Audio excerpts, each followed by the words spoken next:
I took the job though. I was working at I was working at this guy Scott Messick's place. It was like we were doing some shitty fucking reality shows. I remember. You got to some shit this with him too. This guy was such a moron. Yeah. I mean, he's a nice guy now.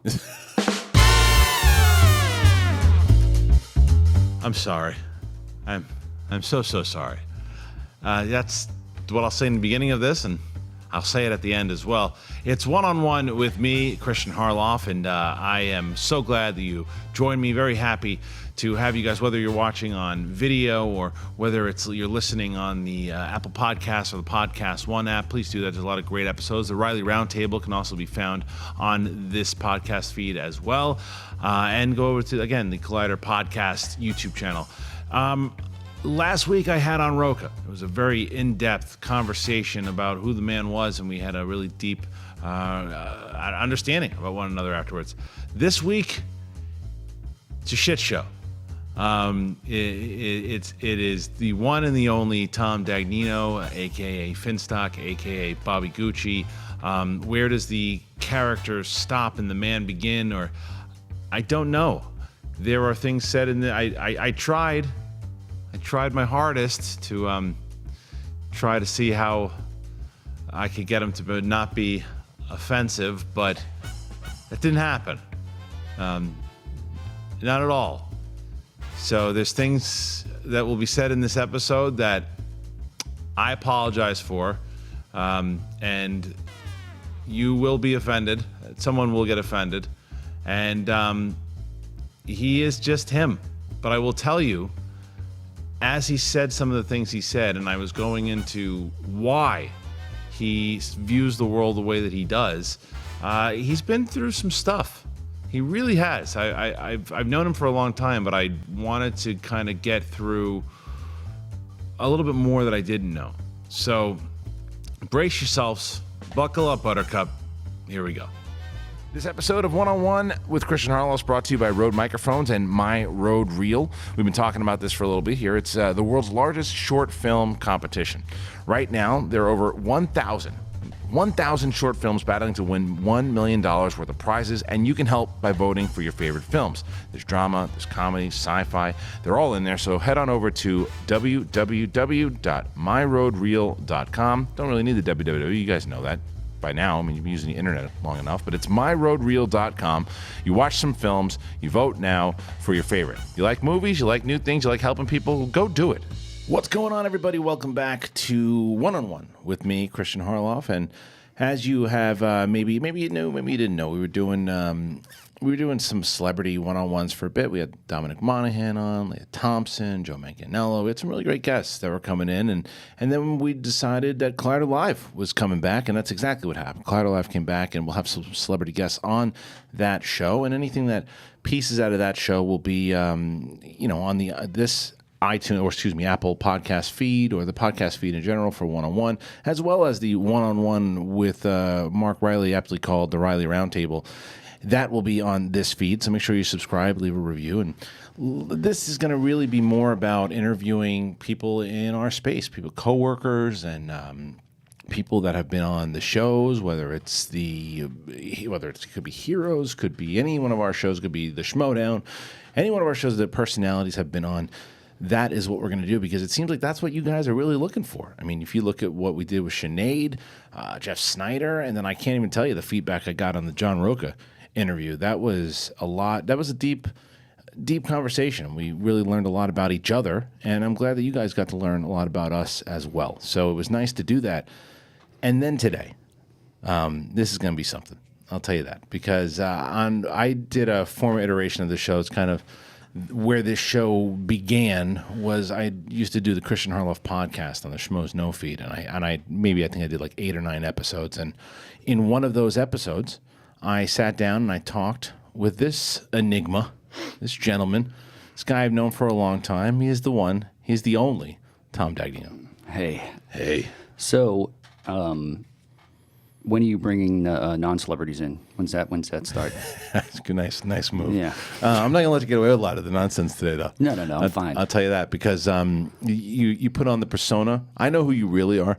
for the most part. Maybe not anymore. I have a new lease on life. It's very true, and I'm looking forward to learning that lease because you came back from Europe, and it's like you went through a whole new. It's like you went through the Matrix. It's a metamorphosis. I'm looking forward to hearing about that. Yeah. But for those of you who have listened to the interview I did with Tom on the Kristian Harloff podcast, then you might hear some of these stories that we tell today. And I'll be honest, I don't even know what road we're going to go down. As I never know the road we're going to go down when I talk to Tom, but it's something that we're gonna shoot the shit because it's funny when Roxy was here today. She said something that my wife has said many times. It's like you can't. To me, I don't ever see it, but you can't really hold a conversation with most people that's not nonsense. If it's a woman, what is that all about? I just throw them for loops constantly. So, but why is it? You can understand why you say. Wait, you say something like that. Yeah. And right away is because the Finstock character, things that are like nowadays we could not get away with what you did on the show back then. No. There's a lot of stuff that, and I think that it's a very different time. Some guy had a great comment. I was smiling on the fantasy draft picture. Yeah. And he's like, he's smiling like he just ducked the Me Too movement or something. Well, yeah, I mean, you're a controversial figure. Yeah. You really are. You always have been. Never hurt anybody. Well, I mean, look, you're not a fighter. There's no doubt about that. But the thing is, you do say things sometimes. I don't know how you haven't gotten yourself in more trouble, to be completely honest with you. Because I got charm and charisma. That only goes so far. That only goes so far. Speak for yourself. No, I'm telling you, you have gotten yourself in trouble in other things. I don't know if we can talk about that. No, of course, I know that. Yeah, but, not anything that relates to what we're talking about here. No. Other things in general. That stuff I can't bring up. You can bring up anything. Oh yeah, you can bring up anything. I can. All right, because I'm going to bring that up. Bring it up. All right, fine. I just want to make sure that you're okay with that. I don't want to get you in trouble. I could say any. I'm you can say whatever. Book. Okay, I didn't know there was legal stuff now. No, not anymore. Not anymore. Okay, we're going to talk about it. All right, so. The reason I asked this, so what is it then? Is it because is it like a game? You want to see how much you can confuse women? I don't understand. Yeah, why don't I have this conversation with them? When I was single, yeah. I used to just do that, and then somehow I'd wind up in bed with them, and they'd be like, I don't even know how I got here. Right. So it was a bamboozlement. But why do you want to bamboozle? Why not just be? So then I would be fine with it, and they loved it. I get it. We had a great time. I get it, but see, the thing is, you're an interesting dude. And you could have real interesting conversations, not bamboozle. Who says I haven't? But all the conversations are great. See, but are they real conversations? Are they real things? Well, the thing is, it's all shtick, but it's real life. So basically, what happens is I start off with something, beat around the bush, segue to so many different areas, and then come back to where the conversation started, almost like a Seinfeld episode. And that gets you excited. To do that kind of stuff. Yeah. It works for me. That's why you do it. You do it for yourself. I can't even really do it anymore because you're not single anymore. Right, of course. But do you do it with your girlfriend? I do it, and then I talk myself out of it. Wait, what do you mean? With your lady or with other people? Well, no. Say if I'm you're at a bar and strike up a conversation with a random. And you feel it going the way it would have when you were single. Absolutely. So you got to stop it, nip it in the butt. Yeah. So I talk myself into it, then I talk myself out of it, then talk myself into it again. And then I would just disappear from the bar. Right, because you don't want to get yourself in trouble. That's why I don't go out anymore. You can't. You can't. It's dangerous. It's not dangerous for me, but maybe for you. But I understand. I have a problem. My thing is, I used to go out when I used to go out drink. You know me. I mean, we used to go out together. It's a slave fest. And a what? Slave fest. Slave fest. Yeah. I get really nervous with you on this show. I got to be honest. I'm not going to say anything that you used to do. No, I don't care about that. 2006 you. Whatever. I'm not talking about that. It's the things that you say sometimes. Oh, I mean, look, what are guys supposed to do when they're 18, 20 years old? They go out and pump chicks. It is what it is. You understand where people get pissed off at that. Well, what? What? Who does? When you what? I mean, girls do it too. Girls go out to get tequila. The girl's like, "Yeah, I'm gonna go fuck somebody tonight," and that's what they do. Right. So what's the double standard about? Sometimes, but I mean, don't you think that sometimes you say, "I'm gonna go slay chicks" at your age?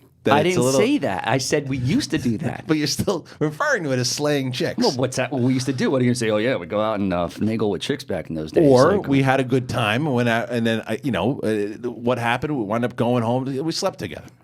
Yeah. That happens. Hey, look, some people get slayed, some people sleep with each other. Now, look, I've slept with girls, and I've also slayed them. All right. Well, have they ever slayed you? Oh, yeah. Okay. I've been manhandled before. So you've been manhandled? Oh, absolutely. All right. This Asian girl. She was 200 pounds. She was hot, though. I don't even know if I can. She was weird. The thing is with you don't hold back, do you? I don't need to. No. I'll tell you what. There's nothing going on in Europe What do you about mean, like nothing going on? movements or anything like that. Okay. You could say whatever you want. Like they had commercials. don't know if that's true. No, they had commercials going on. They're like, get back in the kitchen. And the girl would like run back in the I kitchen. doubt that's true. I'm telling if you For any TV that was on, I'm gonna I tell didn't you, watch much TV. In Europe, you're saying. I Oh, don't yeah. think any of this is. I think this is a figment in your The old- imagination. no, Maybe no, a couple of dreams that you had. No, there was in Croatia, a town of Yeah. 1,600 people. I don't believe anything you're There saying. was a right bunch of old babushkas there, and they were just cooking and cleaning and now. drinking What's beer. a babushka? It's an old like Croatian lady. Did you know that going before? Or you learned it while I you know were my there. buddy's like, "How's the babushkas?" And I'm like, "I don't know. Is that kind of food?" He's like, "No. It's the old Russian ladies Right. who cook And you outside." said it to me like I was supposed to know what it was. You should. I should. Well, you didn't. Well, maybe. Yeah. A babushka is an old Russian lady. You like to push buttons. Well, you do I like to mean- push buttons. Well, yeah, I get a kick out of it. You do. So, but that's what I'm trying to say. Is like who like I don't think the audience.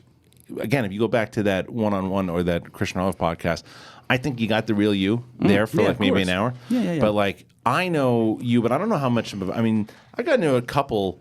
I think emotional conversations with you, but maybe I can Sure. count them on my hand. Yeah. As of course. with Roka, I can count 5 on my hand from this morning. Oh, he's sure he's not. He's probably crying in his desk over there.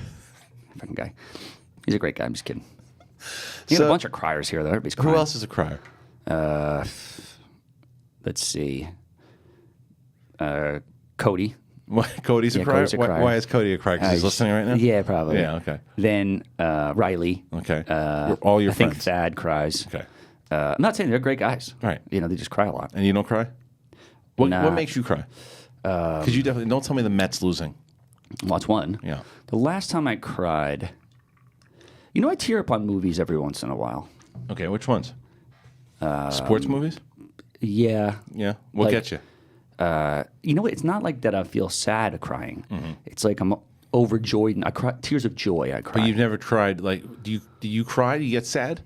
Because you've gone through some Not- shit in your life. Yeah, no, So of has that made you kind of like more of a hardened shell? Yeah, I really do firmly believe I lacked a chip sometimes. You think so? Yeah, I think I do. Okay, Well, I think well, I became immune to it But a where'd long that come time from? ago. Because let's rehash. Just because everybody we went- dying, you know, in my family. Well, that's and what I was stuff going to say. like that. Let's rehash that because, like, not to bring back more painful memories for you, Yeah, but like no, to it's the fine. audience who doesn't know it, tell me about your mom and tell me about your dad. Like, so your dad was kind of, you get your kind of like the. I don't want to say shyster. That's not fair. But like No, the no. not Just, the like the you do what guys- it takes to you make both a could have living. you both could have been good car sales. Yeah. Right. You do what it takes to make a good living. Okay, so and that's what. And so your dad was. He never kinda- worked a day in his life. He never did, but he made money. Yeah. Right. He was on disability for 40 years. Okay. So he what- was sick. He had a hepatitis Okay.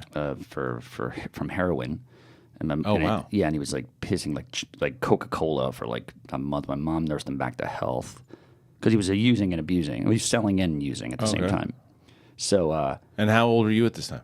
I don't even think I was born. Oh, you weren't born yet. Yeah, I think I might have been one, or I mean, not even. Okay. You know. So how did your parents meet? So you both. So to rewind it, you're from you In the Bronx. You were born in the Bronx. Yeah, You correct. eventually moved to Jersey. Yeah, when I was like 13. Right, but you were born in the Bronx, lived in Bronx for most of your life. Yeah. And so how do your parents meet? Do you know? I think they just met like in the street. Okay. Like so it they're was street. like- They're street kids. Yeah, my dad was like a bad boy, 57 Chevy hustler type, Okay. greaser. He looked like John Lennon. My mom sort of resembled Elizabeth Taylor. Okay. Uh-huh. but not the same teeth as hers. Long like brown hair. Very, very. If I ever show a picture, it's very young Elizabeth Taylor. Okay. How many You know. brothers and sisters? One sister? 2 sisters and a brother. 2 sisters and a brother. Right. Okay. Sisters are younger, brother's older, way older, Right. 9 years older. Right, They okay. had him because my dad wanted to not go into the Vietnam War. Oh, so we had a kid? Was drafted for that. something? And that was something that Yeah. you could have. How does that work? How does it work? If you had a kid? Yeah, I think if the kid is in the womb at the time or something like that. Not if the kid's That's not born. I anymore, think I it's can't like, imagine well, they don't draft No, anymore. I know, but I'm saying as far as soldiers, I mean, I think it was if as long as she was pregnant for a certain extent or was delivering something along those lines. But either way, he skated by.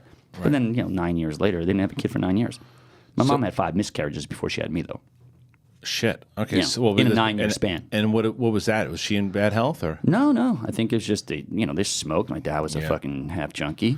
So Probably that, so, shooting but he was- crazy blanks. So when he was when he was at his worst, your brother was around. Yeah, my brother was born like 67, 66. Brother's born 60. Can you want to say your brother's name or no? Yeah, Chris. All right. So your brother, he then was. And so he went through the shit. Though. Oh yeah, he was the one getting the belts and the whippings and stuff and like that. Your dad would hit him. Oh yeah. Was he? Did he do that to you guys too? No, we didn't live Not with as him. much. Oh, you didn't live with him, so he No. was out of the house by then. We were. Well, I was 75. My sister was 77, and my other sister was 78. 78. Okay, Something like that. So all right. So and all from the same dad. Yes, correct. All right. So your dad. So it was 9 years, and then boom, boom, boom. Right. So your dad. So he went from getting himself out of the draft because he wanted to have a kid, and your brother Chris was born. Right. Your brother Chris goes. How old is your parents at the time when they have Chris? Probably 30. Oh shit! So they were Yeah. still a little older when they. Yeah. Okay. So maybe even a little younger than So he was that. almost 40 when he had you. Yeah, it was damn close to it. Shit. Okay. Well, like 35, something like that. All right. So let's say he's So they 27. Let's say he is when he has Chris. Right. Give or Probably, take, yeah. right? Probably. So then he says, he's pretty messed up. Mm-hmm. Did he hit your mom? You know what? I never really got into that. Okay. I don't Never know. really asked. I never really asked. Okay, And now because I don't you- have anybody to ask because nobody can say it. Nobody would know. There's nobody old enough. Really? to- So to, everybody like- died off? Yeah. Holy shit. Yeah. So I mean, they went through some stuff. Oh, yeah. So they Absolutely. they were together, and then at what point? So you're born. Then at what point did your mom go? Enough. I'm done. Well, she has Well, kids, he though. was dating everybody. My mom used to say he's fucking everybody on the block but me. Really. Yeah.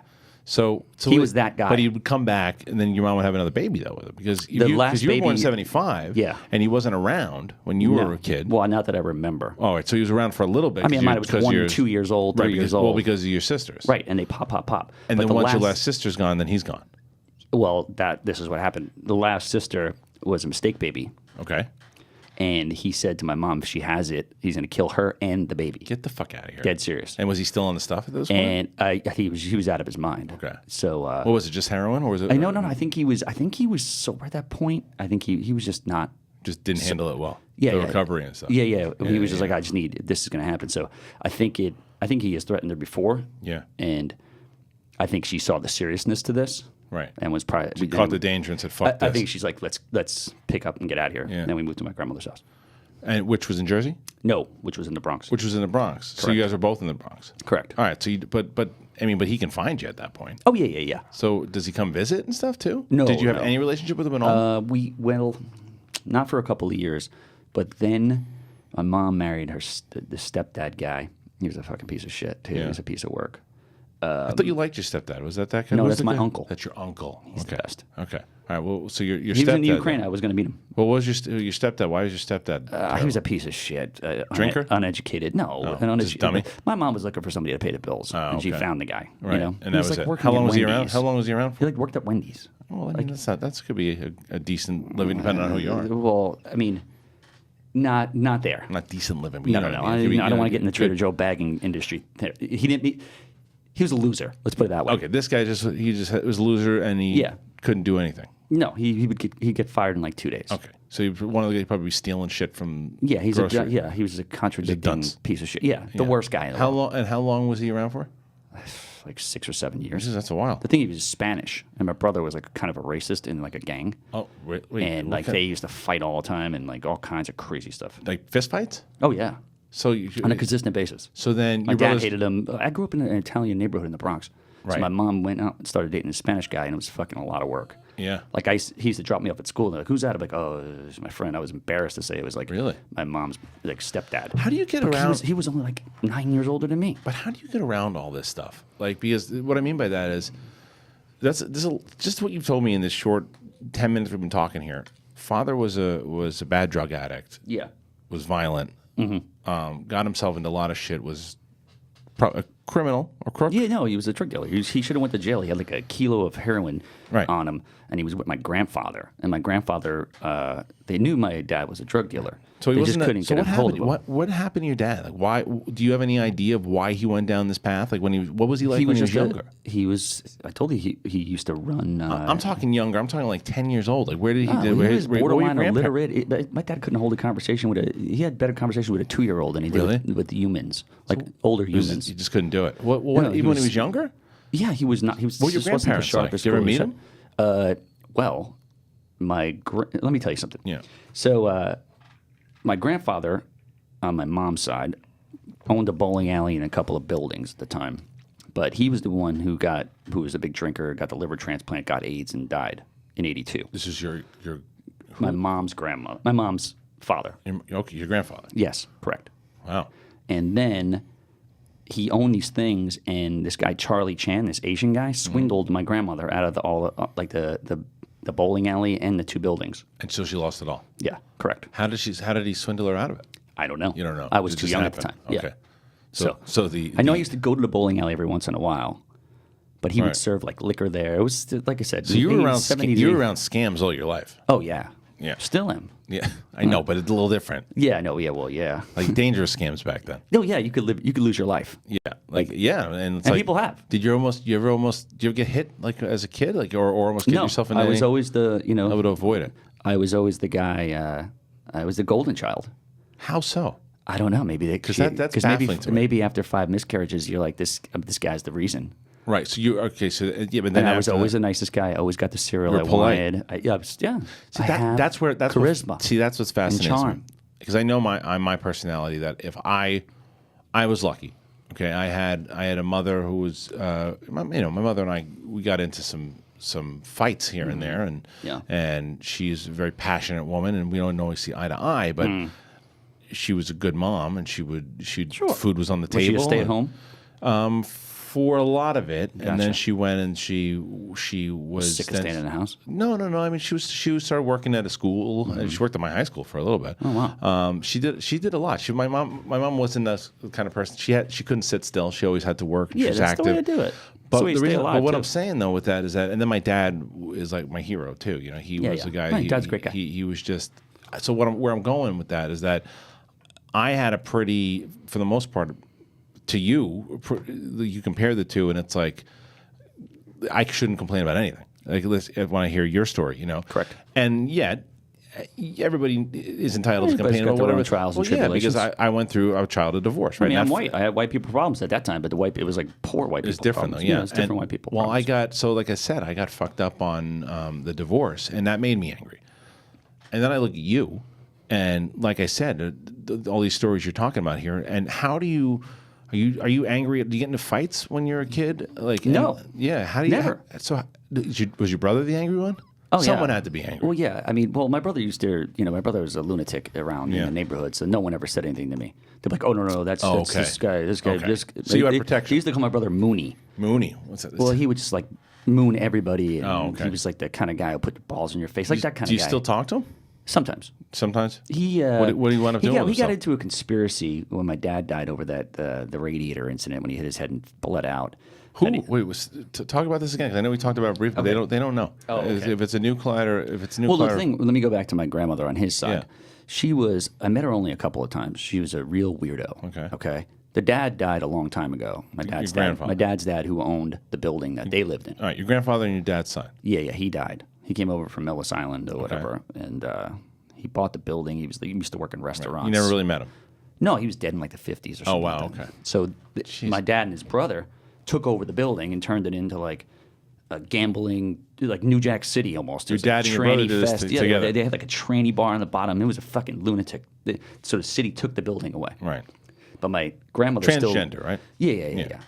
She-male, whatever you want to call them. My Transgender. Yeah. But there was like basements. There was weird corridors in this building. Right. But they negotiated. They let us stay in the building. Mm-hmm.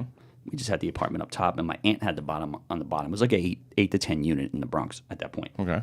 So his mom had a sister who was a whack job, like his mom- in and out of the lunatic asylum. Okay. His mom had his. His mom had a sister. So your aunt. Yes, technically. Okay. I never met. Right. But she's your aunt. Well, she's my great aunt. Great aunt. Okay. Right. So your grandmother's sister. Right. I understand. Exactly. Okay. So she had a slow kid. Okay. Because she was all crazy doped up and under like electric shock therapy, all kinds of stuff, right? So she had this kid who was slow. His name was Billy. Okay. Is this true? Yeah, he was the one who was living with her. Sometimes I can tell you get ready to deliver like it's like you're delivering a fastball. Yeah, no. And I don't know if it's a. He was living with her.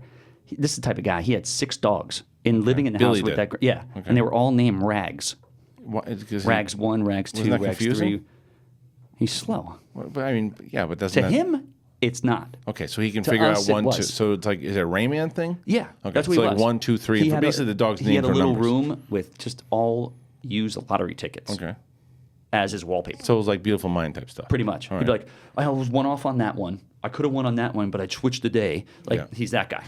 Okay. And he used to watch us. Okay. Babysit me and my Right. sisters. And you knew you could pull a fast one, what, sneak out of the house? and Well, I stuff? mean, it turned in we were Didn't even babysitting care. him. Right. Did You he know? even care if you did No, anything? he was an amazing individual. But Right. he did have mice and men strength. Okay. Because he didn't know. So my grandmother on my dad's side, his mom, took him under her wing. Billy. Yes. Yeah. And at like 2 years old. And, unbeknownst to him, that was his mom. Okay. Like there was no mentions of that lady, the aunt, my great aunt, whatever she is, Right. being his mom. He grew up thinking that my dad's mom was his mom. Okay. Okay. So That's right. I remember you telling me this. yeah, Yes. he went. Somebody got pissed off and told him. Oh, let him And know the truth. he went. He lost it. Oh yeah, he like threw people downstairs, threw a refrigerator out like a 7-story building. Like he went total bananas. Wait, you watched the whole thing? You saw it, all of it? No, I heard about it. You heard about it. And after that, he rushed out of the house. No one ever saw him again. You never saw Billy ever again? Ever again. Until, He's in the next Schmoedown. no, my brother gets out of jail, and his buddy gets him a job. How long was your brother in jail for? Like 3.5 years. All right, we'll go back to that. My brother gets a doorman gig on like 12th Street and like, whatever. Who's hiring him? Well, he wound up getting fired for stealing. No shit. That's what I'm saying. Who's hiring him? It was really funny, though, because guess who we became best friends with? Because the Billy. guy lived in the building. No.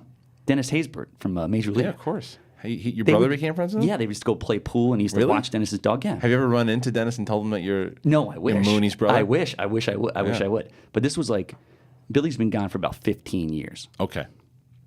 There's a soup kitchen directly next door to the place he's door manning. And sure enough, he notices my brother. My brother didn't notice him.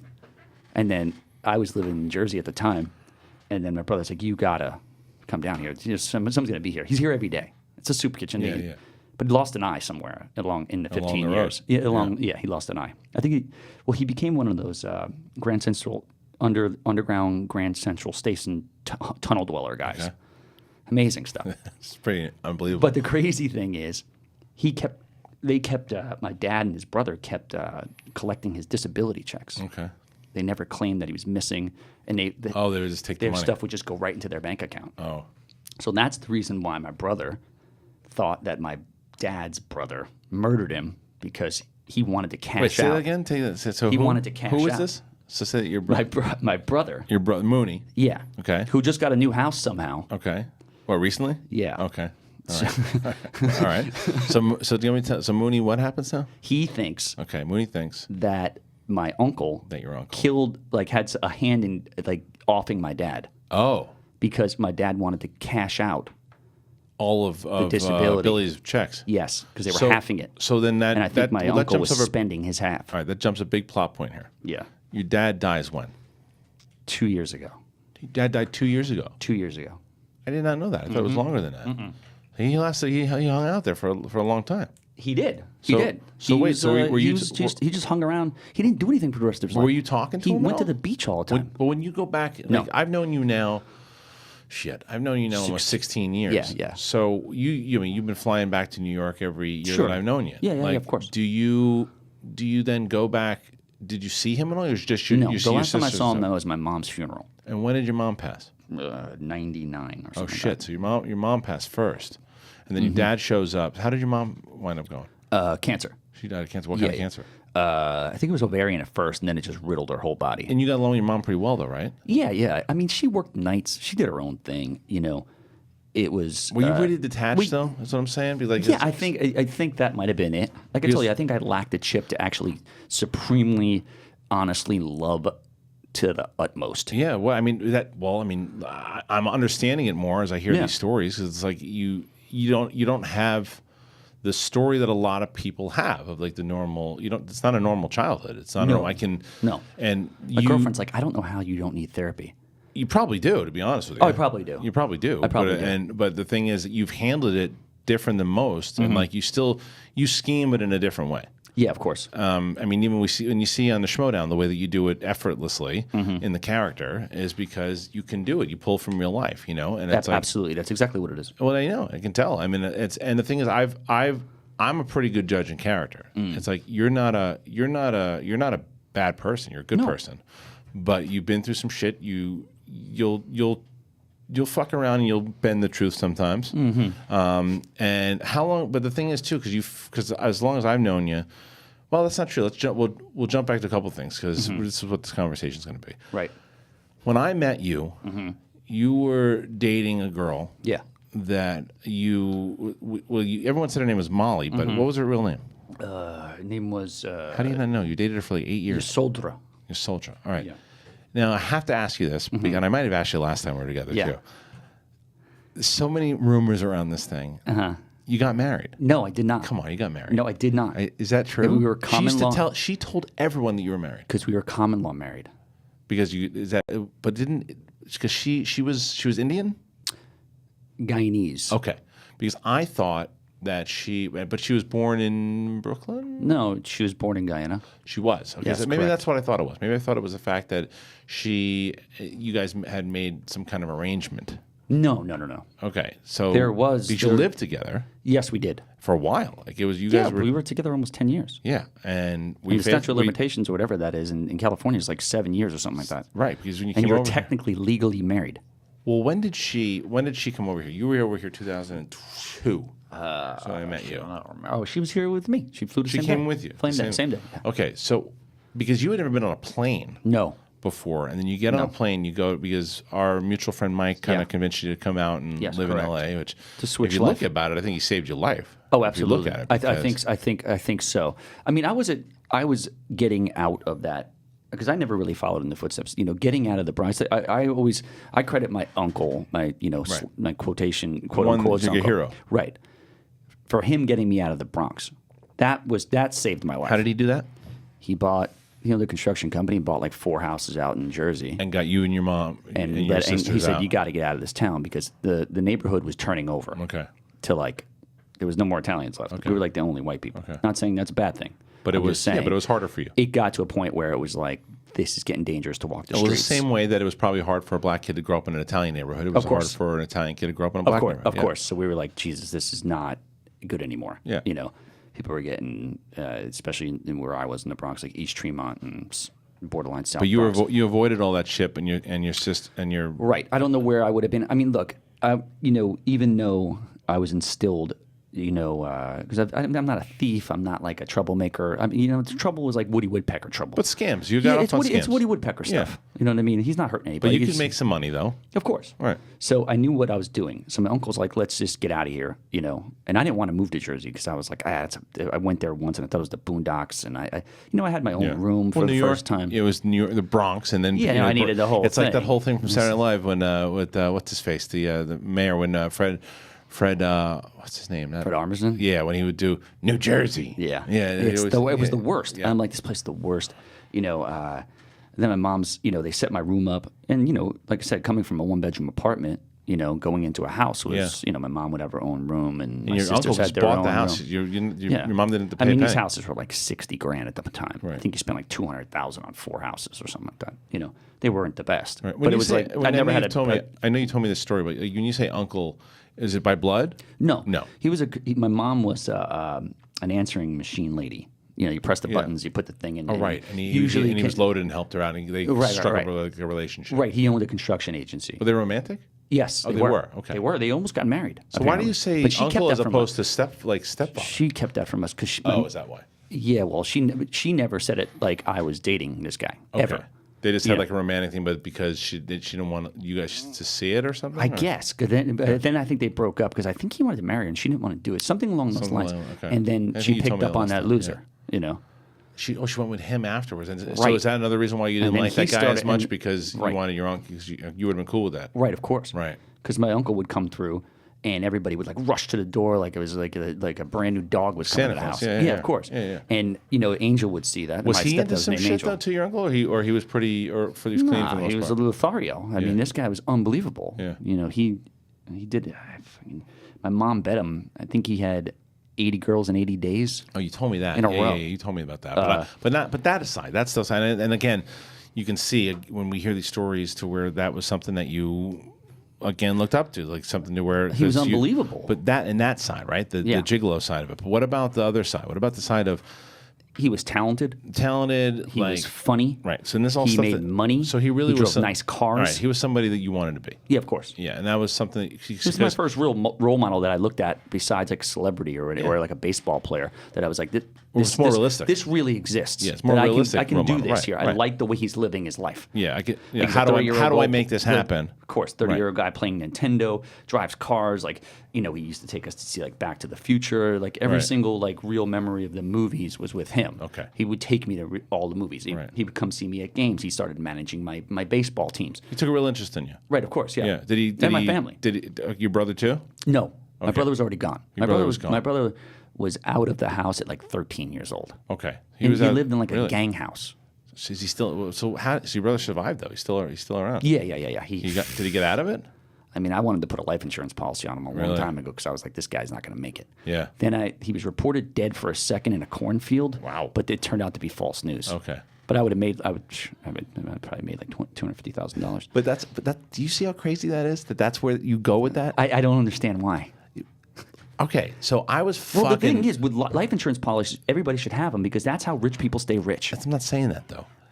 What I'm saying is that's where you go first. It's not like my brother almost died in a cornfield. It was, I would have made $250,000. As opposed to like, I'm torn up about like a very different relationship from my brother, your brother, from where we grew up and all that kind of shit.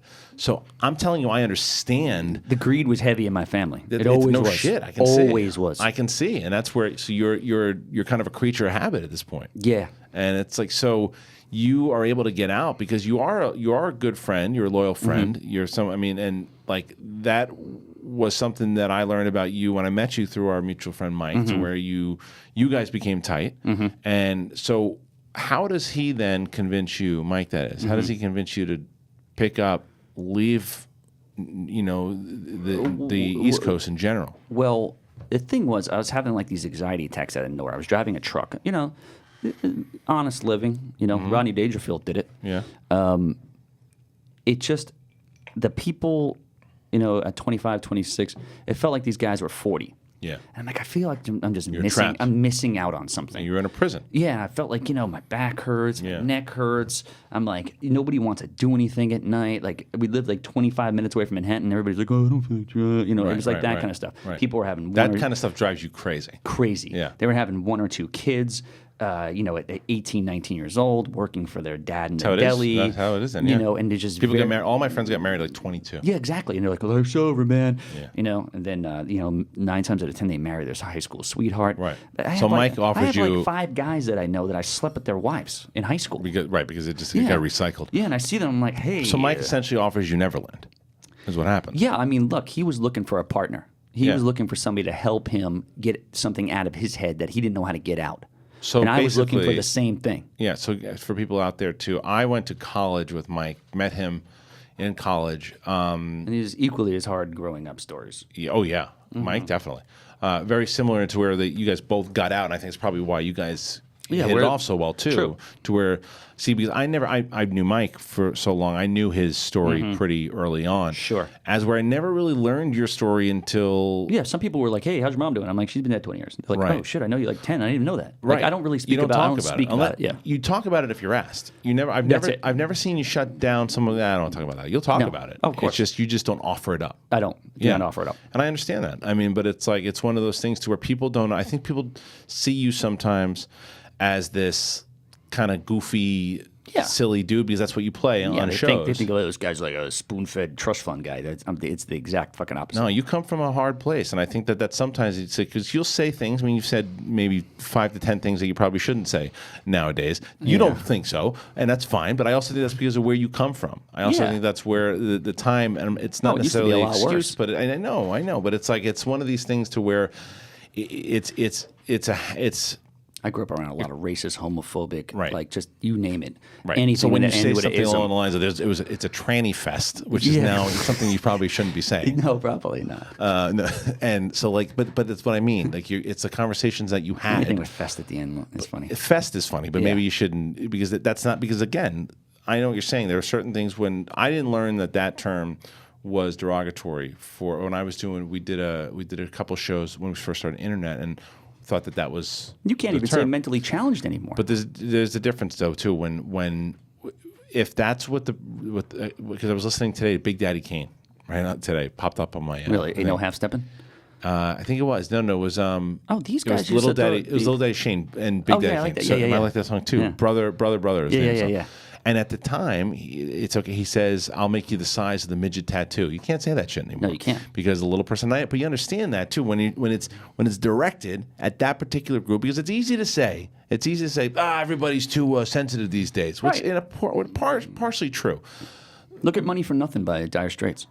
The guy goes this little Right. with the mink coat. Right. I mean, Right. they're not even bleeping that out on the radio. It was a different time back then. That's what I'm trying to Jay-Z say. used to say it all the time too. All these guys used to call people the F word. and right, Not the fuck, you know, the- I know the what you're three saying, of them. and that says something if because for you, if you can't even say it because we're at a different time now, Right. And the thing is too, I think that it's not just a different time of people are too sensitive because I don't believe that. I don't. I think people have evolved. I think Hmm. that sometimes, though, listen, there are sometimes that people just scream out on the internet to complain ridiculous. about shit. It's ridiculous. But there's sometimes where the fight is being fought that is just, and I think That's that true. there are times that when people, because I know that you're sensitive to a lot of this stuff too. But And I'm a there's freedom of speech guy. I know, and sometimes you say things though to get a rise out of people. I don't think it's to get a rise. I No? think I just think I just do it because that's what comes out of my mouth, and that's my kind of comedy. Right? But you know, sometimes you're going to piss people off when you say things. Well, it depends if I get pissed off. Yeah. Yeah. But I mean that very Right. rarely. But let's. There's so much to talk to you about because and I don't. So people are always asking. You listen to like Afterthoughts, right? The guys like they're always wondering. Is that Meditations with Ken? No, Afterthoughts is with Ryan Snelling over there. Oh. And, Yeah. Those guys. I and- love those and guys. Jay Williams. Yeah, So- those guys are funny. They always wonder because you're always talking about like what you do and like how you always have these inside tracks because you came over because again fast forwarding a lot you were here Mike got you over here to work on this project that he was Yeah. working on this and you guys wound up doing a movie not the one that you initially started working on No. but you worked together you directed a movie Yeah, it's terrible. I was thinking about that though It's terrible. It's like a $3,000 movie. but I remember it though because Pilot was better. Well, Mike got mad at me because I remember when you first came out. I mean, I knew. I said this guy. I told Mike. I go, why are you letting this guy direct the movie? He said, you should write it and help you write it and be in it. But why is he directing it? And you know, to Mike's credit, he's like. He's loyal. He was a loyal friend. He said because this is what I wanted him to do. This is the promise I made to this guy, and this is the thing that I do. I said, well, if you want this thing to get going, you should. And it's a different. I don't think it's not the movie you did. I think it was the other movie you were gonna do. Probably, yeah. I think that's what it was. It was the intro one. But it was that whole conversation. It was a loyalty thing that you guys had, and it was like, and because you guys you don't talk as much. No, now. we were back on the same good. page again. Yeah. He called me actually. Yeah, he told me. Yeah, he called me. He called me when He felt really bad.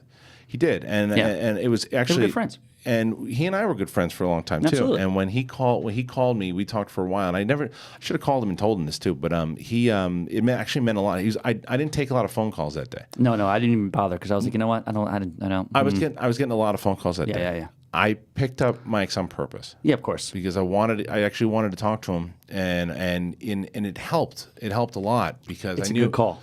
Well, I knew how close he was to Kevin. I knew he also. The thing is with Mike, even though we kind of went our separate ways. Yeah. There were 2 times that he always showed up, and that was this was the past time with Kevin. But when my dog Taz died, Yeah. Mike was the first one to call me. Like that was the thing with him, and I think that with you guys, I think that's why the 3 of us got along for a while. For we so always long, had a good time. Was because we kind of. I think we believe in the same type of shit too. Yeah, of course. And when you were now doing that stuff with Mike and then doing the movie and then but your direction went all over the place once you got here. Oh yeah. Yeah, like I was all over the place. How did you figure out like what the hell you wanted to do? How you figure out are you where you want to be? Like yeah, I mean, upon what I've told you for the last hour, I mean, Has it been an nobody would know, whatever it was. Yeah. Nobody would expect me to be anything other than, who knows? Dead. Yeah, dead, or working at some deli making the best sandwiches there are, or something like that. I could see that. Yeah, things like that. And I'd probably have fun doing it. Right, for a little bit. Right, of course. You get bored. Yeah, of course. Yeah. Unless it was, who knows? We'll see. Anyway, that being said, who knows? I'll go back to that later in life. I don't want to do it now. Right. I had a lot more to offer in life, so I knew I was always a decent storyteller. I knew that people believed my lies. People believed the manipulation. I was able to con. You knew you're creative.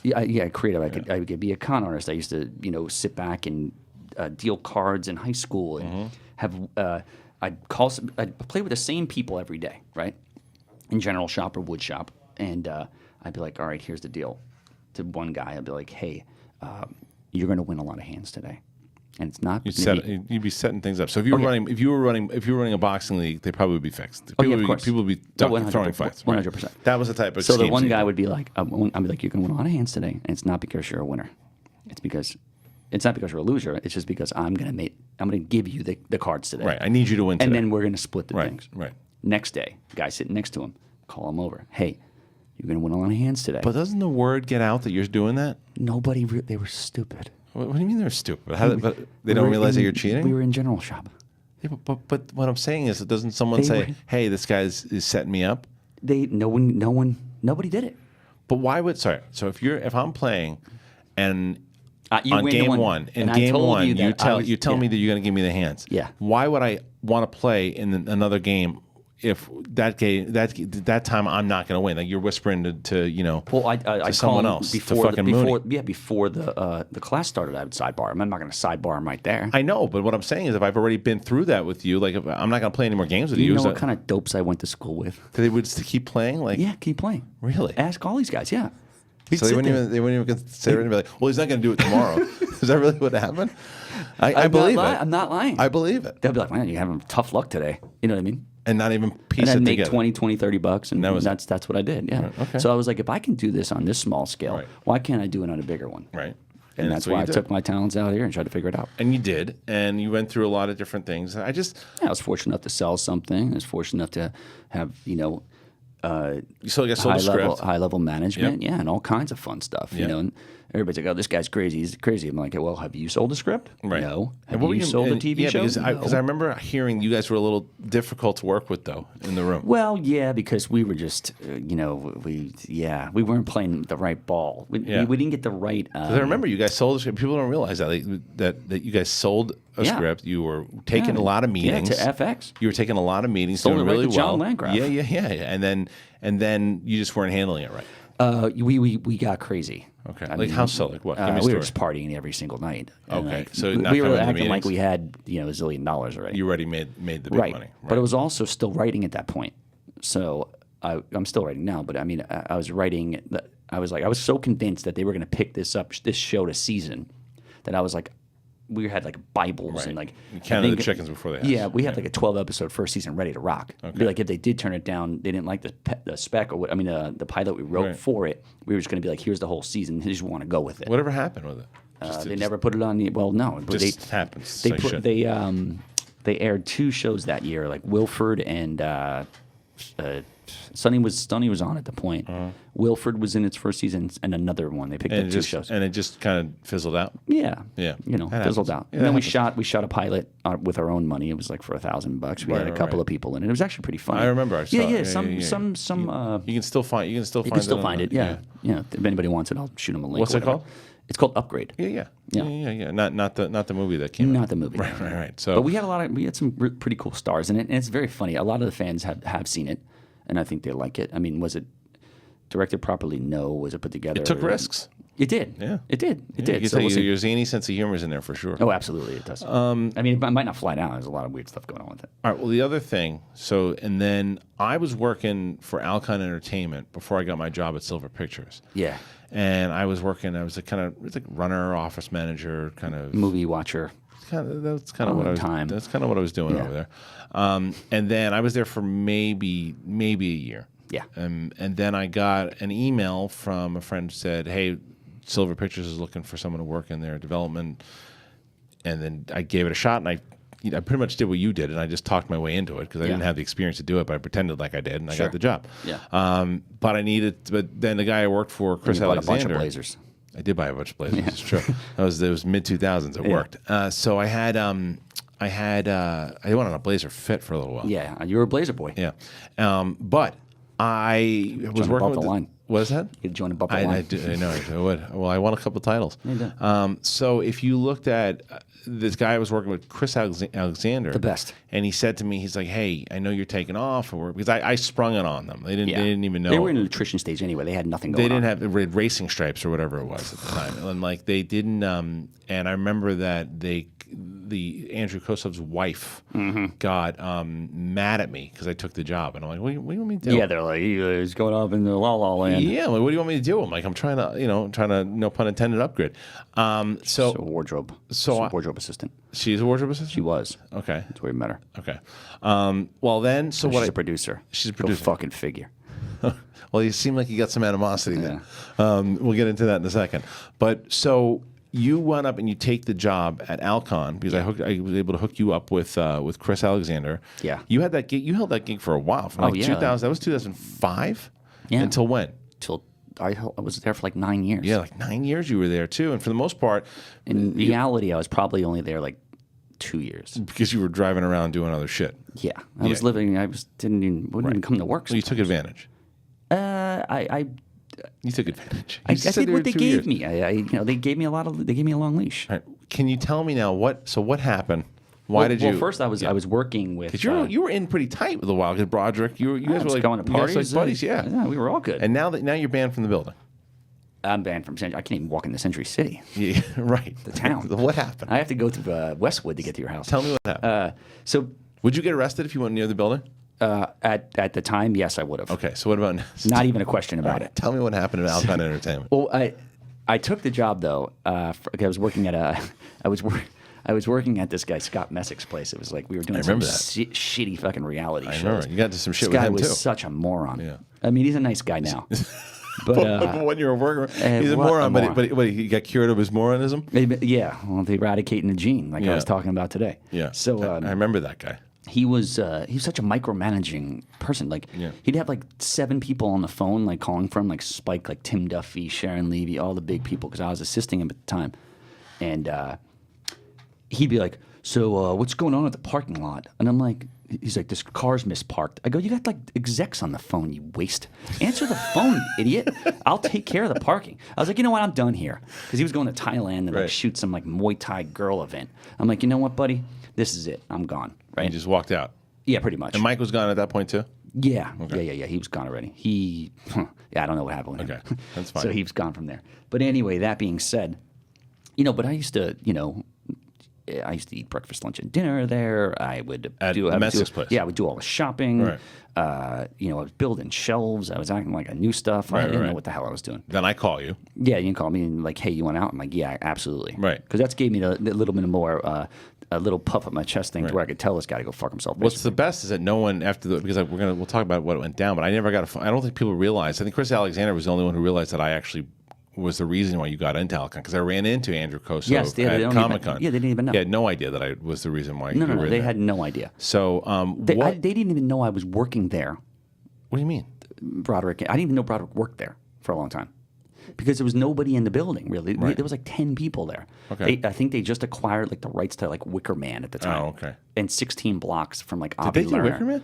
They acquired the acquired rights to okay. it. Well, And they those are the made- 2 things that kept them in business at that point. Well, they made their money through Blindside. That's when it blew up. Yeah, that's when that's when everything was fun. Right, because I remember that because Alcon, when I was there, it was Racing Stripes, and they were, and like I said, like Andrew, and to this day, Andrew and Broderick were always. I mean, like I said, I ran into Andrew at Comic-Con. No, look. Were cool to me. Yeah. But you had a different experience. To where what happened is now. Well, it was good till it wasn't good. Well, right. So Racing Stripes is the thing that, and then it looks like it's about to go under. I didn't They even were know in if you nutrition were. state. I was scared that I was not going to get the job. I was Right. like, this place. It's gonna I go went under. there. I had to blow like the dust off the computer. So what happens then? They get Blindside. It blows up because they had to put their own money into it, right? Yeah, and because astronomically. Because of that, It was in turnaround. They got it handed to them. Right. They didn't want to do the movie. No, really.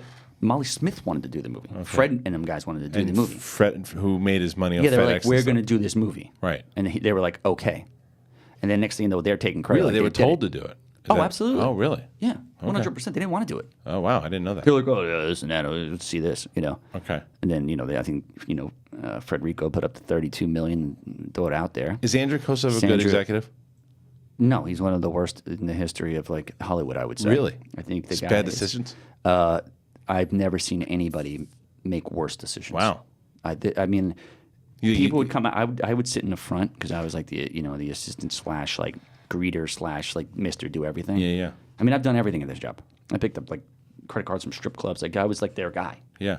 I drive their mom to like the. I was their guy. Right. So I what was their fucking happens? guy. What I mean, so Well, so all that these being decisions. said, Yeah. I would sit back and listen to like what was going on in these meetings. Yeah. Now, meanwhile, How do you listen in on it? Because I was right next to the conference room. Oh, and you could hear in. Okay. Every and single you would, word. And you keep your ear to the door. Yeah. Oh yeah. Yeah. 100%. Okay. I would just listen the whole time. Yeah.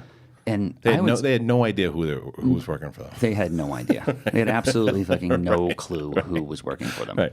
And they met with my manager the one time, and I was sitting in the front Who, desk. Trevor Engelson? Ollie Ops at the time. Oh, okay. And he's like, you're sitting in the front desk. He goes, you're the fucking most talented guy in the building. I'm like, well, tell these fucking clowns that. Right. So basically, I would listen to the conversations that would go down in this conference room with this guy talking, and everybody was afraid to, talk back to him. And I'd sit there and be like, how is nobody... Afraid to talk back to Koso. Yeah. How is nobody telling this guy to go fuck himself? Right. I mean, Well, I because know he that... pays- because he he pays pays. the Yeah. bill. I'm like... What these about are- Broderick? Did Broderick? No, he'd sit there and fucking eat sushi all day. Yeah. I mean, he didn't care. He was along for the ride. Okay. They made him a millionaire. So that movie made them a lot of money, the Blind Side, and then $300 million. and they made a lot. They went from the bottom of the buck slip to taking every call. and they didn't capitalize. But it was a blessing and a curse. Okay, It's because like Biggie Smalls. All that money you spent, all the money you stacked was all the money for bail. Well, they did Point Break. Yeah, I remember you saying there was a lot of money. You were working for them, so you were trying to spin it. Well, they hit us off with really nice bonuses for Blindside. Okay. And Book of Eli and P.S. I Love You were all cropped into one bonus. Or crept, depending. Yeah, which was fantastic. Yeah. I mean, I was like, whoa. So you were doing good. So you were loving your job at that selling point. shows on their dime So you were doing great. and getting bonuses. Yeah. Right. Oh, yeah. So you're doing good I'm at that living a time. lap of luxury. So what went wrong? Well, they did Point Break, Yeah. and I was like, $200 million, you said. Yeah. Because of all the marketing, but they kept it quiet. yeah, and they lost a ton of money. I almost fought Kurt Wimmer, the writer. Why? He's like, I was at the premiere, and I'm like, this movie's terrible. Yeah. And he's You like, told him it's terrible? yeah. I was like, do you take pride in your writing? He's like, not this one. I'm like, all right. He's like, we're going to do 3 sequels anyway. It doesn't make a difference. People are stupid. I'm like, no. I think people have caught up to like what's going on here, and I don't know who the bigger moron is, you or the people who actually made this movie. And I go, it's going to ruin Erickson Core's career. Now he's like directing like TV shows. That's it for him. So that being said, watching it, I'm like, what a fucking... Why did you almost fight him? What happened? What did he say? Well, because he's like, I don't like your tone. And I'm like, well, I don't like you either. Right. And then we wound up getting drinks later on. Okay. But I mean... So it was okay. It was okay. Carl Rogers settled it down a little bit. Yeah, Because he's I like, like yo, Carl. yo. 'Cause Right, we were right. like kind of face to face. Like, Really? He's like, what have you ever done? I've done whatever that movie is.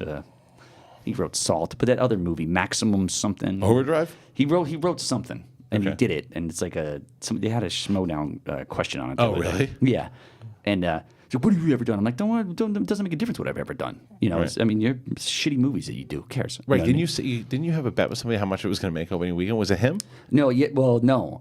You made a bet with him or Yeah, something. no, it was like Scott Parrish at the time. Oh, okay. Right. Yeah, because he's like, I'm like, this movie's gonna make $29 million. Yeah. And he's like, oh, dude, we open at $29 million. I go, open? I go, I'm talking a fucking full domestic hall, like at 29,000, Yeah. 29 million. He's like, that might put us out of business. I'm like, well, everybody start looking for a new fucking job is basically what it came down to. Yeah. So, at that time, Why would they think that movie would make money with no I cast? told you, because the biggest moron in the world. But the place is a tax shelter.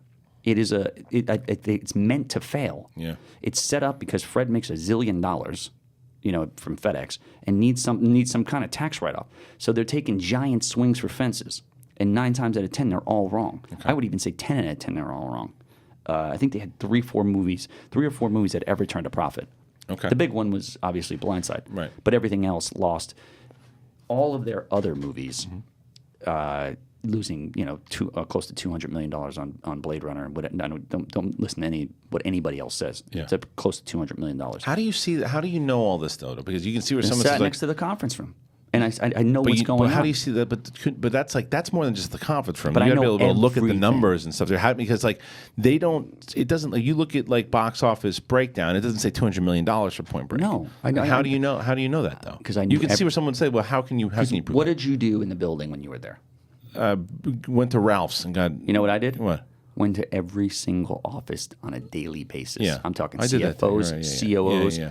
business And you affair did the guys, conversations and stuff. Mm-hmm. Got it. and getting to a point. I mean, I was an elder statesman there at one point. Right. You were there know what 9 I mean? years. Yeah, Yeah. of course. So I mean, and I was a trusted employee. I mean, Right. I would go deliver scripts to Harrison Ford's house. Right. Blade Runner scripts. Right. Like That's that classic picture that you guys Right, together. course, right. of course. I mean, I was highly entrusted with a lot of things. Jeremy Renner read Blade Runner, all these other things. Went to his house, and for some crazy idea that this guy had, which ultimately cost him the movie and the money, was keeping the plot to Blade Runner so secret that nobody cared about it. Like, I had to bring the script over and like make sure nobody gets this. It was too secretive for its own good, in my opinion. And the movie was terrible as is. So I didn't mind I it. don't. like the People second could half. at me if they want to at me, whatever Yeah. it is. The didn't movie's slow. It's Gosling walking for 45 minutes. I totally agree with RB3. Okay. So I mean, Roka watches it every day, but he right. also cries every day. So All right. So you then, so that doesn't explain it though. So Okay, so- Point Break happens. so- You're right. It only makes what? How Okay. much does it make? So they thought I was bitter at this point because I was like not going with the company. I'm like, you guys are fucking making a mistake. This is terrible. Right. Like we made like beautiful creatures, Transcendence. I mean, fucking stinkers. You could find these things in like free in like Walmart. They'll be like, get it out of here. Bad movies. Yes, terrible movies. yeah. So I'm like, and these are $100 million movies though. It's Right. not like a $20 million bad movie. Yeah, they were spending money. You're losing all that money you made Yeah. for Blindside, which is probably like $500 million, is all gone. Everything is gone. Right. So now we're like, I used to order the groceries, so I went from 500 to like 200. Now like people are like looking at everything. Yeah. So I'm like, oh shit, now I need to change my game up because I was like, living off these guys. Yeah. So you had to start looking for another thing. Well, I had to start being Maneuvering. creative. Yeah. Okay. So what's creative? So next thing you know, for years we would get screeners Yeah. in every single day. Every single award season, and we had a computer dedicated to burning screeners Right. that we would all watch, and it went on for years and years and years.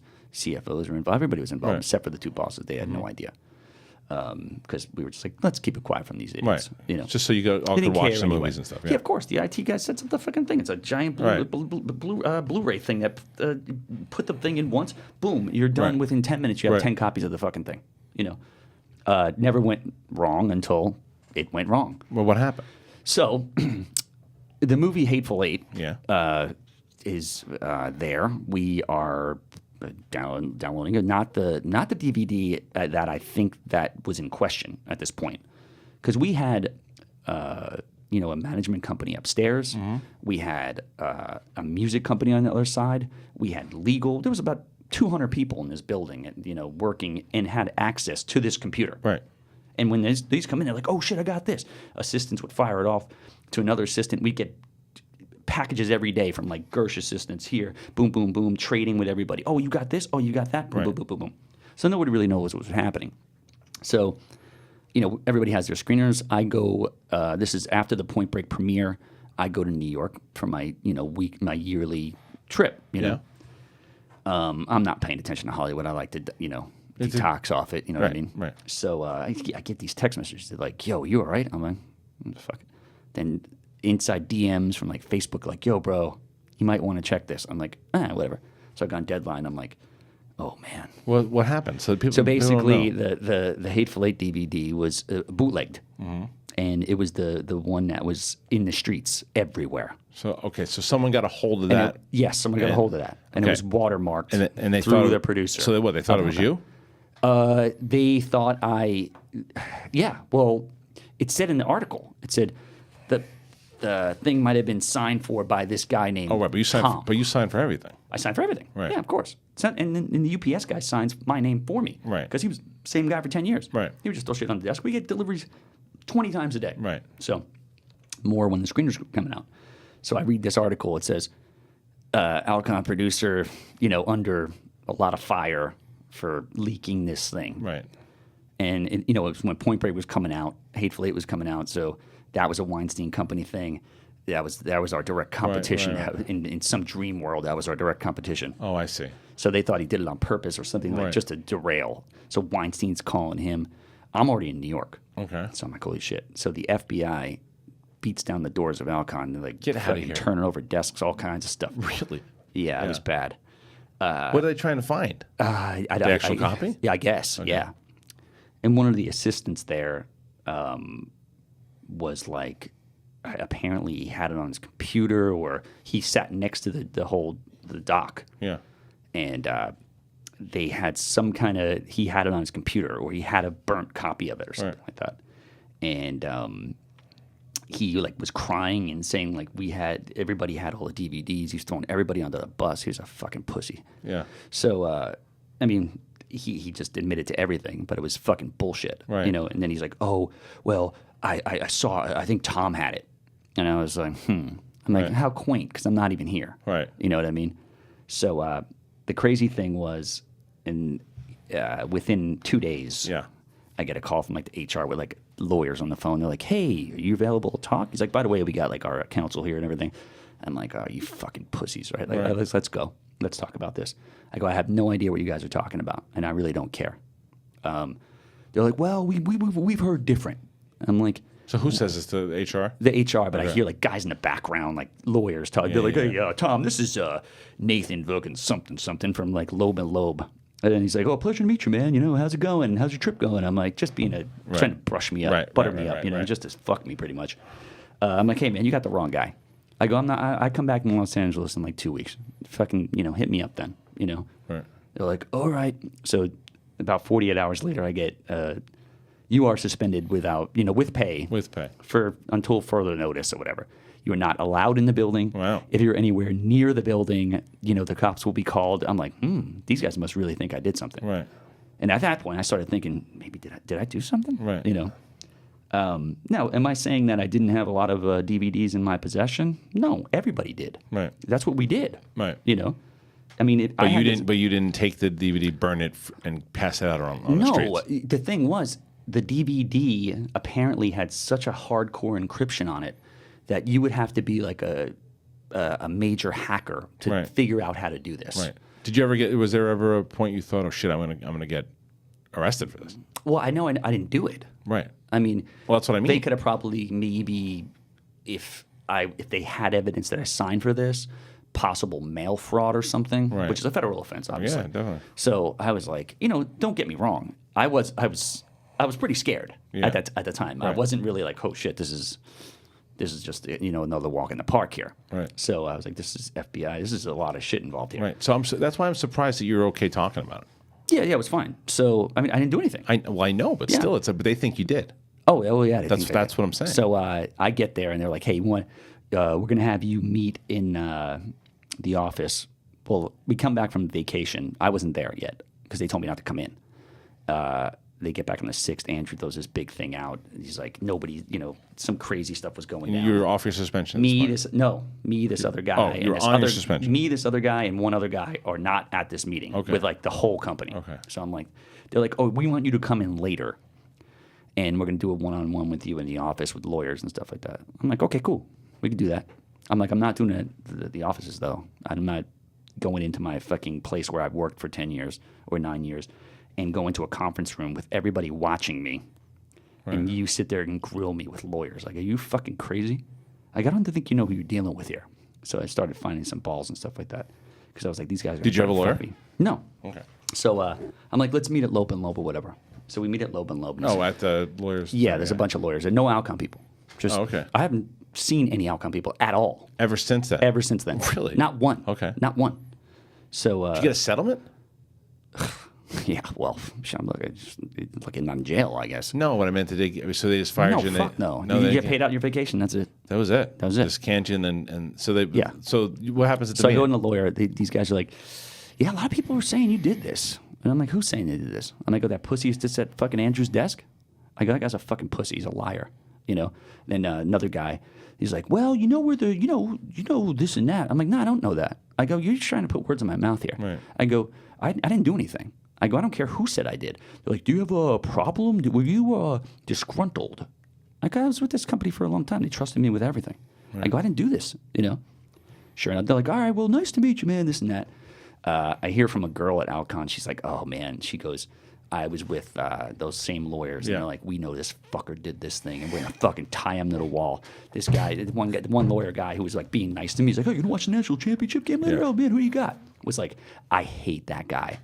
And I want to get him. I know he did it. And whatever, all these other kind of crazy things. And I was like, I didn't do shit. Right. And she was like, she knew I didn't do it either, you know. But he was just barking up this tree, whatever. So, you know, everything blows over. 2 weeks later, I get a thing like, hey, you're terminated from the company. How was that? And you knew it was coming. For mishandling of personal property or something like that. Okay. But also, which was the funny part about it, which is where I think I might have started the Me Too movement in a certain sort of way, was where I gave this girl a pair of panties for a white elephant. Okay. And they had Finstock on the back and my face on the front. Oh. The one that Cindy wore that one time on the, the show, right? Yeah. So the crazy part about it was I okayed it with HR. I'm like, what about these? And for 10 years, we always gave these gifts. Yeah. Like really crazy things. Raunchy gifts. The one lady gave a fucking guy a vasectomy kit because he has 5 kids. Right. Like, what kind of shit is that? Right. You get fucking out the door. Right.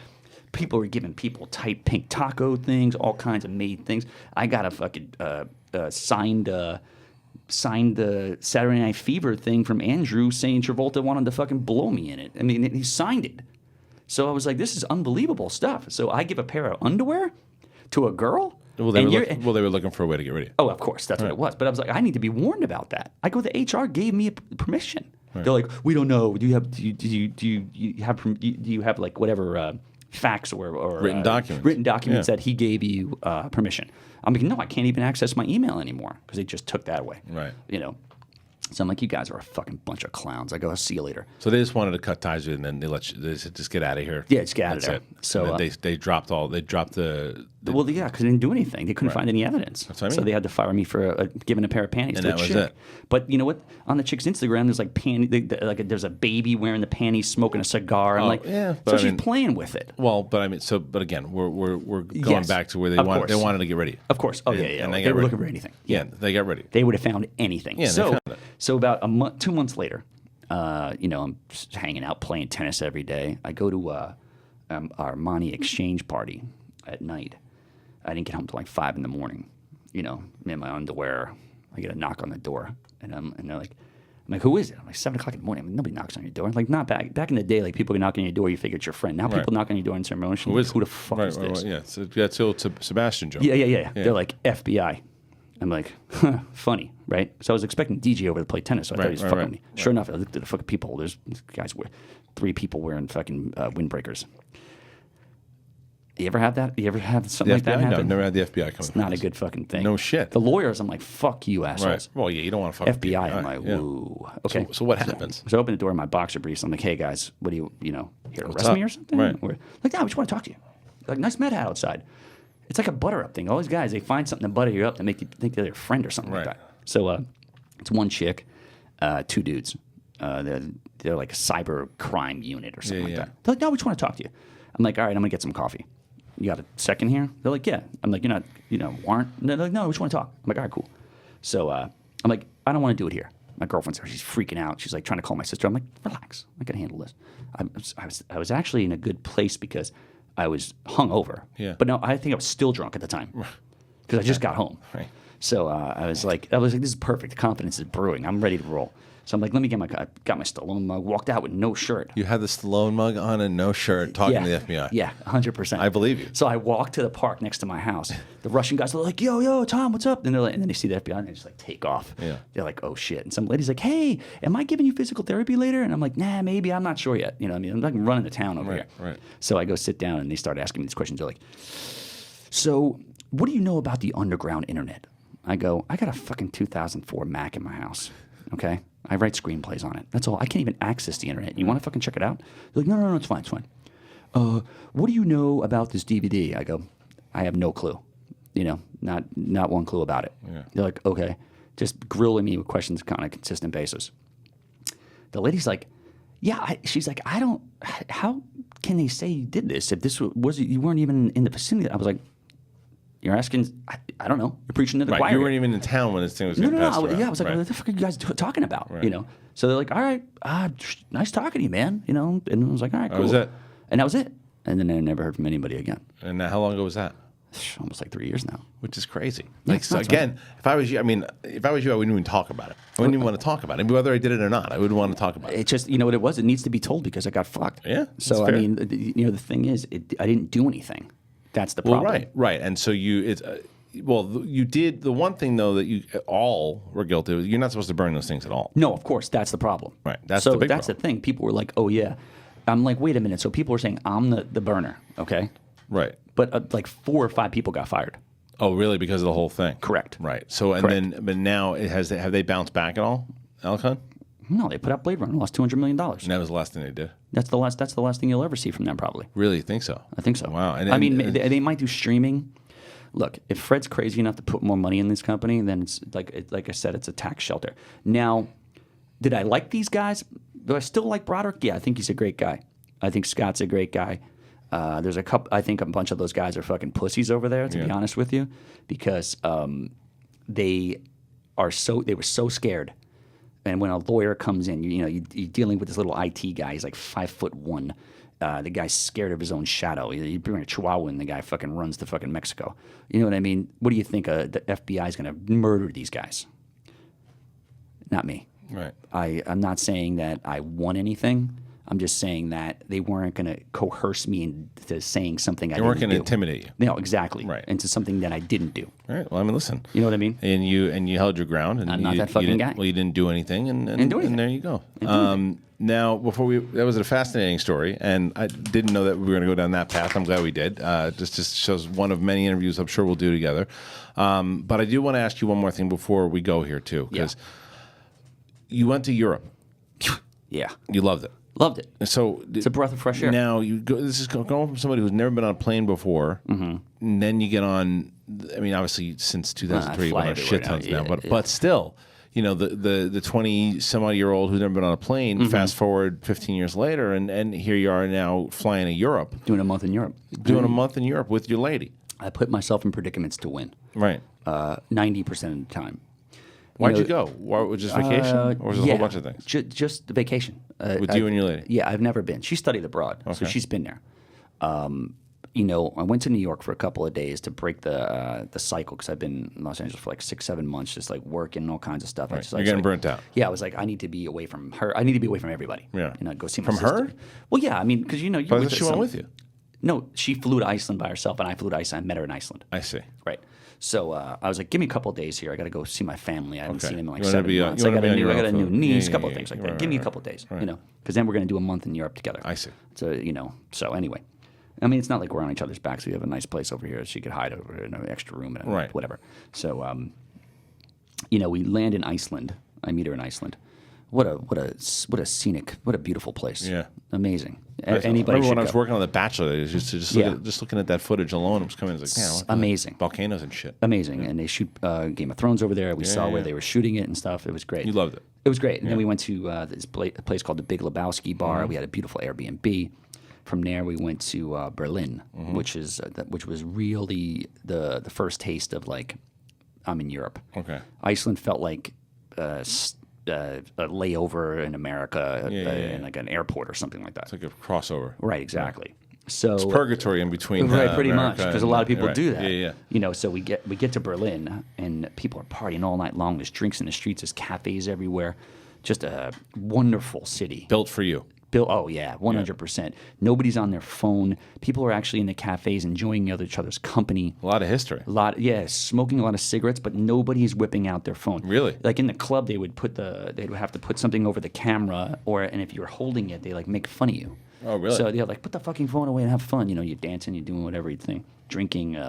The cafes, I went to and seen Hitler's bunker. I had seen the Berlin Wall, Checkpoint Charlie, all kinds of really great nostalgia. And like I said, the only way I was identifying Americans is because they were fat. Right. And that was pretty much it. And on their phones constantly. Yeah. We were being force-fed everything. So next thing you know, I go to Florence. What a great place to travel.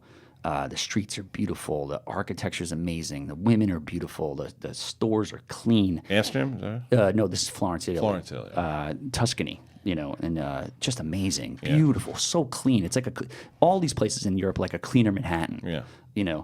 Smells good. The whole shebang. Then from Florence, we went to Croatia, which was equally amazing. A little town. What was your favorite place? Everything had their own little ambiance.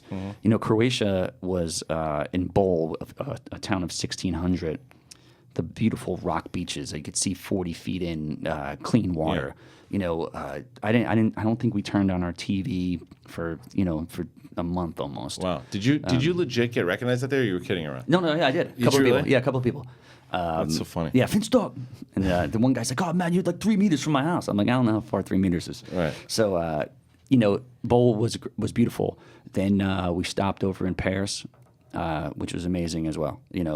Equally as amazing. Yeah. But you know what the crazy thing is? No, they're not force feeding you anything. There is no billboards for movies. There is no commercials for fucking Lipitor or fucking whatever it is.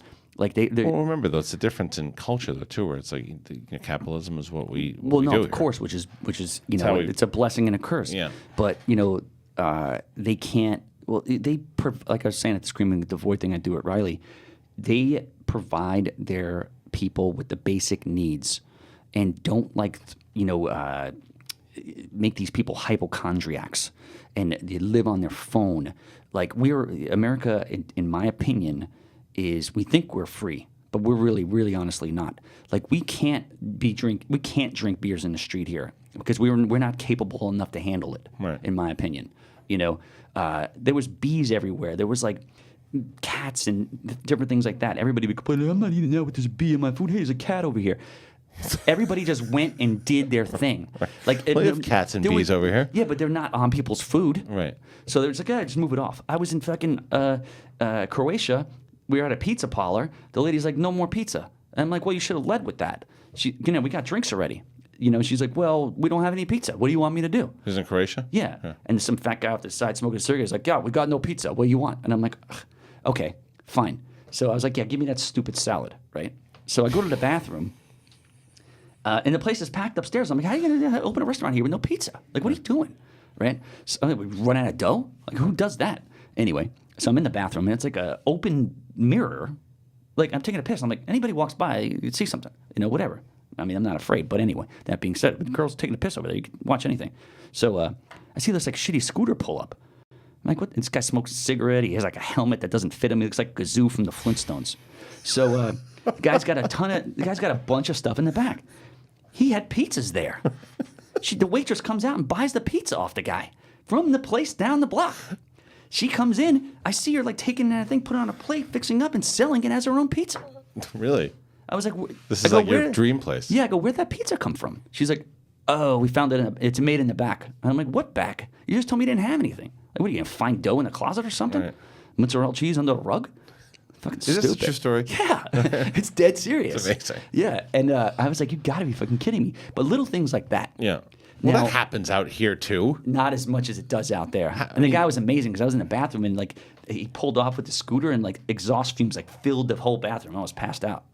Amazing stuff. All right. And there's a ton of more stuff. What you said that you started re-looking at life because of your European trip. Like what? Yeah, I don't even drive cars anymore now. You won't drive anymore. I just like driving. Did you ride a your bike now. here today? Yeah, I've been riding a bike for like the last week and a Why? half. Why'd you stop driving? Because there was your car? no traffic out there at all. I didn't drive a car for 30 days. And you loved it. And I couldn't have been happier. Yeah. Like I was taking mass transit everywhere. In Germany, you could just jump on the train What if you don't need to have go to any Century money. City? You're riding your bike to I Century City? can't. I'm banned from there. What if you go to Santa Monica? Oh, you there? can go to Century City. I could in and around. Are you seriously not allowed in Century City? Well, I'm just worried about whether or not I'm going to get in an altercation. Oh, well, you mean if you actually ran into anybody from Yeah, work? yeah, exactly. So you've never Because I'm run going into to tell those them they're a bunch of fucking pussies if I see them in there. Well, I'm if I glad see you 'em. didn't go to Comic-Con then. Well, yeah. Yeah. Well, I mean, look, you don't want to put me in the same in the same building with these people. Really? Yeah. Well, you wouldn't want to just let that Well, go? I did but sometimes I don't. right, If I that's have fair. a drink and I watch a movie that says something with their name on it, I'm like, these fucking pussies. Well, there's too much that we still need to talk about, but it's like, again, we're an hour and a half in, and we're not even going to get into the questions where you get to ask me stuff today because we spent a lot of time out, and I got to do some other stuff. But this is fascinating stuff, and I don't think anybody who is listening could probably turn it off because they want to hear what the hell you're going to say next. I mean, it was a lot of work. There's a lot of stuff. Well, I'm in the mix about buying that town. I want to hear about the town. I really want to hear about your girlfriend because that's what we need to talk about. She's very patient. Well, we don't know how he jumped from Molly to Erica. Yeah, but there's a lot of girls in between. I know, but those are the two that really. That's those are the those are real, ones. those are relationships. Yeah. Well, yeah. Erica to me seems like the most real relationship because Molly didn't know what the hell was going on with the fake marriage and all that shit. I don't want to speak on her because she's doing well for herself. Let's put it that way. Good. Good for her. All right. But I mean, the thing was, I was moving at the speed of light, and she was crawling at a snail's pace, and I couldn't anymore. That was it. I couldn't. I was like, I needed culture. I was getting hit on by doctors, lawyers, women with tons of money. Not saying that's a bad thing. You wanted to move on. I wanted to move on. Yeah, of course. And it's tough to to break ties, but then when you find that right opportunity, you got to take it by the balls and get out of there. And with a girl like Erica, the new girl I'm dating. It's not even new. No, it's not new. It's been a couple of years. Yeah. She's opened my eyes to a lot of different things. I would have never went to Europe with the other girls. Right. I would have never did because you know what it is. Well, you live together too. Yeah. I am totally fine with I wouldn't even care about to go to museums in Europe. I like culture. I go to the cafes. I'll walk the streets. I go on the train. That's all I care about. Talk to people. Right, of course. Talk to people. Get the culture. I don't really care about going to see the Sistine Chapel or the dude with the fucking cock out, Michael, whatever, David. And the other guy. I'm cool with it. That's where. But it's like that's where you go with that. I just really, it's like, oh, cool. I saw that. Big deal. Okay. The wall had a lot of history. But I mean, the thing is, sometimes I see the Berlin Wall, and I know some people hate their family. They're probably like, damn, thank God they put up this fucking wall. I don't have to see fucking Harvey anymore. Well, but there's so much more to talk about with you because that was definitely the most asinine thing you said the whole entire time. But that's okay. We'll catch up on it because thank you for it was fun for being you. And I'm sure we'll get some comments and there'll be some things that are said, whether it's I think that people are going to think that you're fascinating. I think some people are going to think you're offensive. I think some people are going to think that you're full of shit. I think there's other people who think you're honest. I think there's going to be a lot that comes out of this episode. Yeah, I'm excited about it. Yeah. I'm we gotta do back it in again. the mix. I'm gonna back on the Schmoedown. Yeah, back on the Schmoedown. You're gonna be managing Riley and Bateman coming up. That's gonna be good to watch them go and compete. So we didn't even talk about the Schmoedown. So there's a lot to talk about. Tom Dagnino, make sure you follow him. Still trying to get to that magical 10K. No, I was at it. And what happened? And then the Twitter offensive? purge happened. Oh, the Twitter purge. Yeah, All right. because there was a bunch of bots and stuff like that. I was at the 10K. I mean, I tweeted about it. All right, well, you get there again. It doesn't make a difference to me. You know what it is? I have a fan base. Like all those people on Twitter are real fans. There's no bots there anymore. So they cleared out the 200 bots. Some people get cleared out like 17,000 bots. Oh, easily. Yeah, sure. I'm not a bot guy. People who follow me for what I have to say. Well, there's also a lot of old school fake accounts and all that kind of shit too. So everybody got hit. Yeah, for sure. Of course. All right, that's it. That's part one of Tom Dagnino.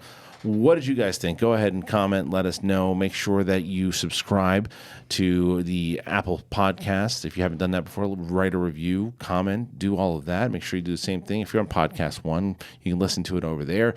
Subscribe here. We're on the YouTube podcast channel, so Collider Podcast, and we'll probably put this one up on the main channel also. But just to let you guys know, this is where you can find all of us. For Tom Dagnino, I'm Kristian Harloff, and we'll catch you next time. That was it. That was the interview. I hope you enjoyed it. If you're joining us for the first time on Collider Video, hit that subscribe button, like, comment, do all that stuff. And remember, this is also on iTunes. If you're listening to iTunes right now, pull over and then rate it, subscribe it, do all that stuff. Hit pause on the treadmill for a second and let us know what you think about these shows, and we will continue to make more of them. You can find all your favorite shows from Collider on iTunes on the Collider Podcast Network. Thank you very much. See you next time.